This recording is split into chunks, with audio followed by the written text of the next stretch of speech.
Welcome back to the channel. This is The Ordinary Guy 2.0, and if you've been with me through this series, then you already understand.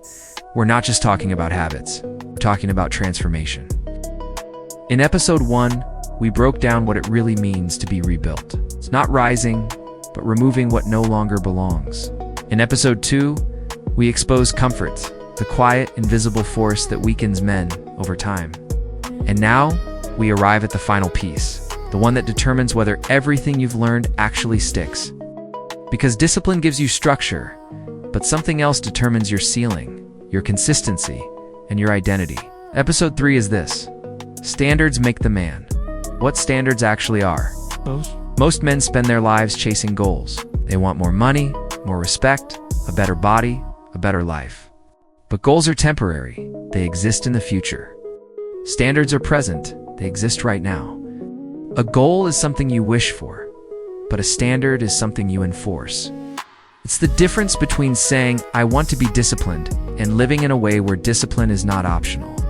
Standards are the lines you draw in your life that say, "This is where I stand and I don't move from here." Imagine a man who owns land with no boundaries. People walk across it, damage it, take from it, and he has no control. Now imagine another man who builds a strong fence around what belongs to him. That fence doesn't just protect, it defines. That's what standards do. They define who you are, what you allow, and what you refuse. Without them, your life becomes negotiable. A life that is negotiable will always be compromised.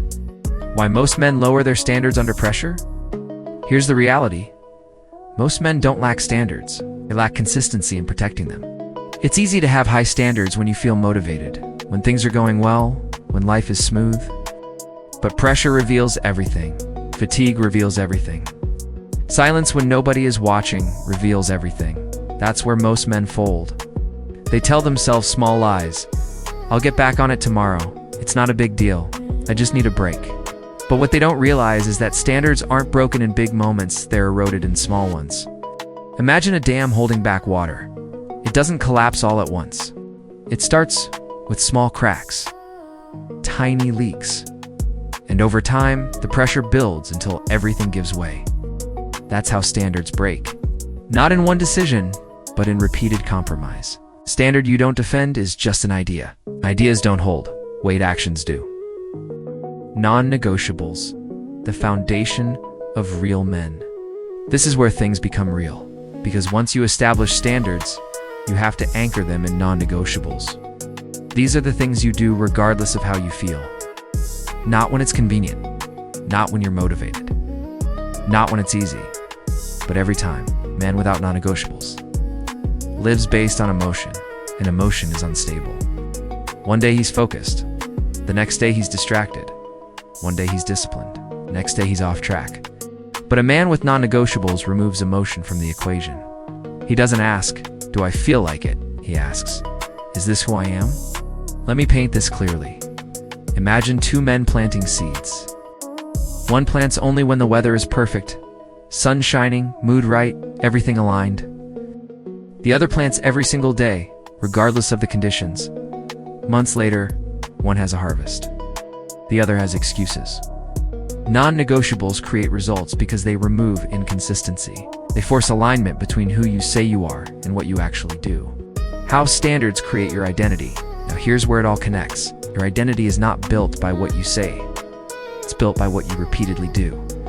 Every time you meet your standard, you reinforce your identity. Every time you break it, you weaken it. Over time, this creates a pattern, and that pattern becomes who you are. Think about trust. You don't trust someone because they say the right things. You trust them because they consistently do what they say. The same applies to yourself. If you constantly break your own standards, you begin to lose trust in yourself. And once that trust is gone, confidence disappears with it.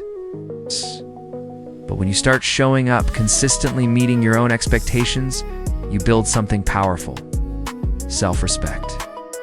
And self-respect changes how you walk, how you speak, how you carry yourself. It's not loud, it's not forced, it's earned. Like a man who sharpens a blade daily over time, it becomes so sharp, it doesn't need to prove itself.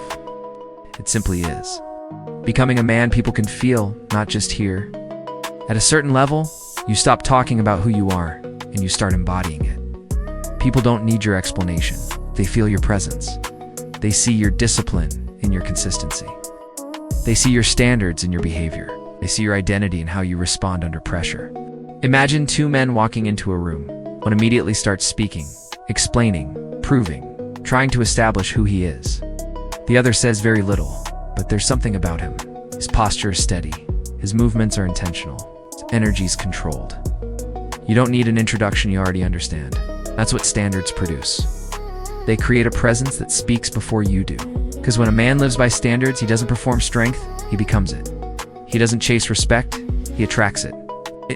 And that kind of man doesn't fluctuate based on environment. He stays grounded no matter where he is. So here's the question I want you to sit with as we close this series. What are your standards? Not what you want, not what you say, not what you plan. What are your standards? Because your life will not rise to your intentions. It will fall to your standards. And if your standards are low, your life will reflect it. But if your standards are strong and compromising, non-negotiable, consistent, your life will begin to rise with them. If this message hit you, I want you to drop this in the comments.